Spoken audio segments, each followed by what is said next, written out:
Hi everybody, and welcome back to video number 2 in my short series of videos about the guitars that I own. The guitar featured in today's video is the first guitar that Doug Wilkes built for me. It's a really lovely guitar, all hand carved. This is a sort of 335 Inspired Semi Acoustic. Acoustic.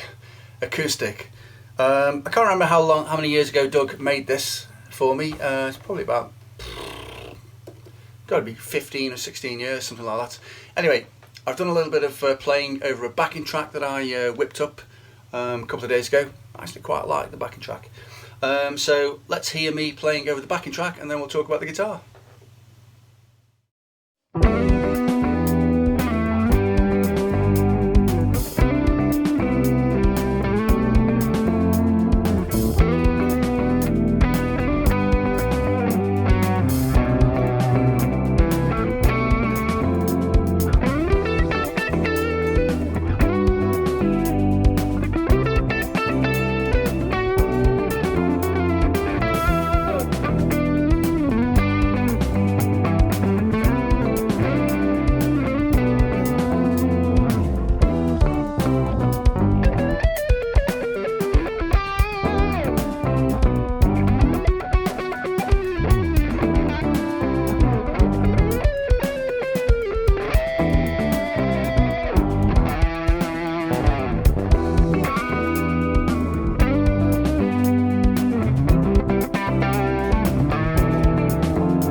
That'll do.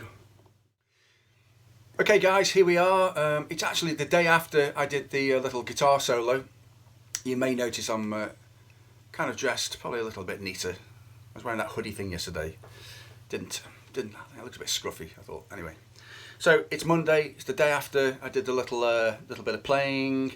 I hope you liked it. I enjoyed playing over that backing track, and it was certainly made easier and sounded great, I think, using this absolutely lovely Doug Wilkes Gibson 335 Inspired Semi Acoustic guitar. Now, let's be honest, how can you not like this guitar? I mean, just look at that wood. Hopefully it's being shown off nicely by this little new LED light that I had delivered today, because it was getting a bit dark down here, so I'm trying to improve the quality of my videos for the two people who watch it.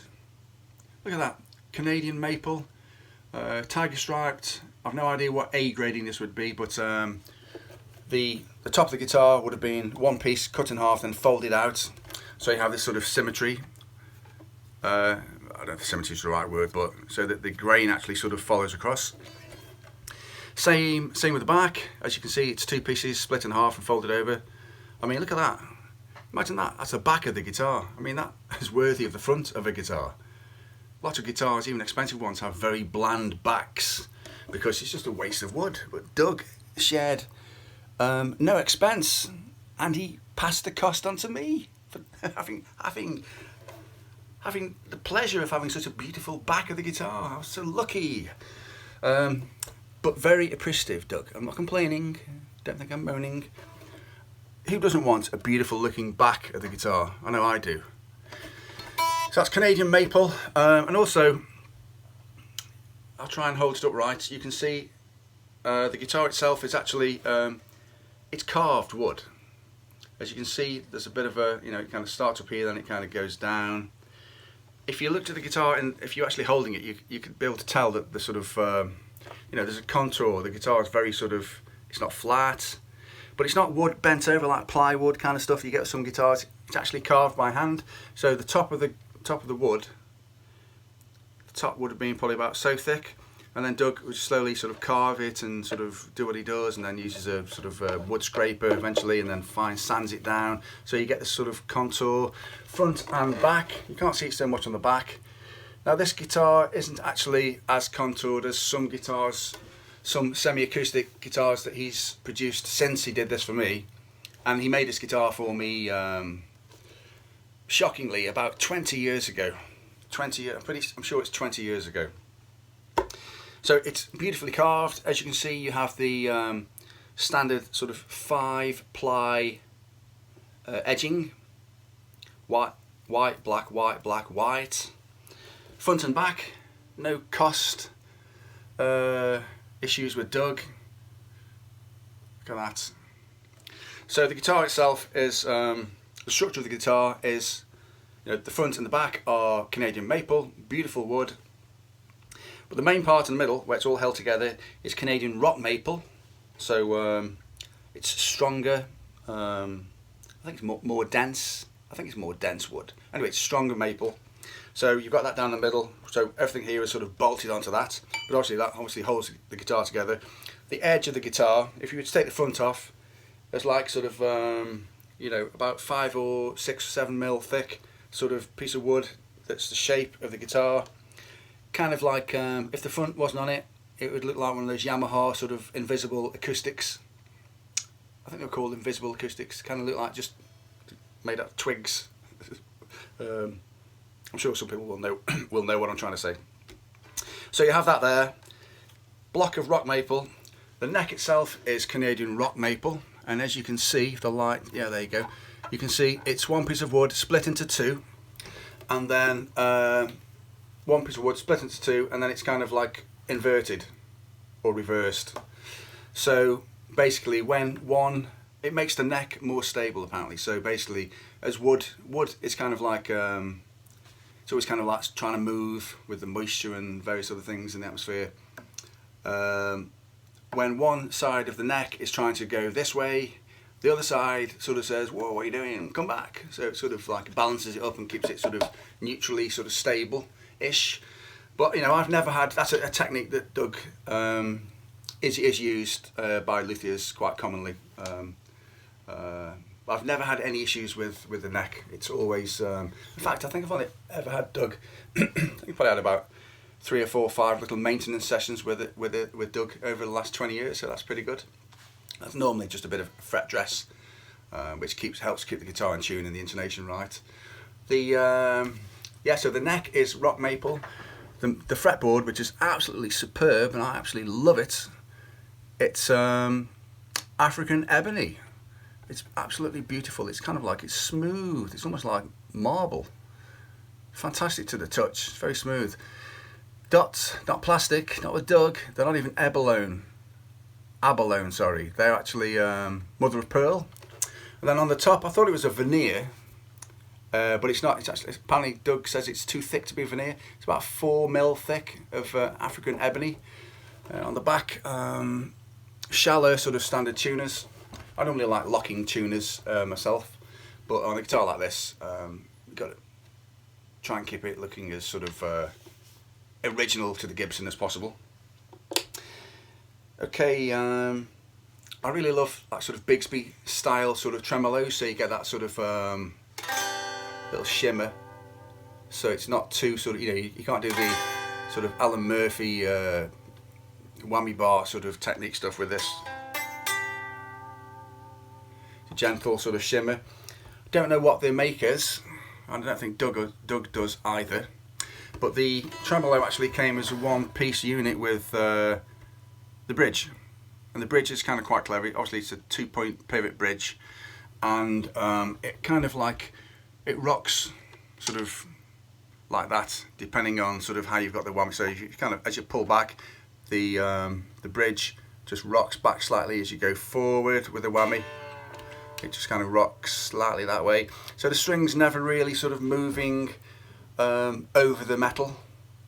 It's sort of more stationary. I think that's the whole point of it.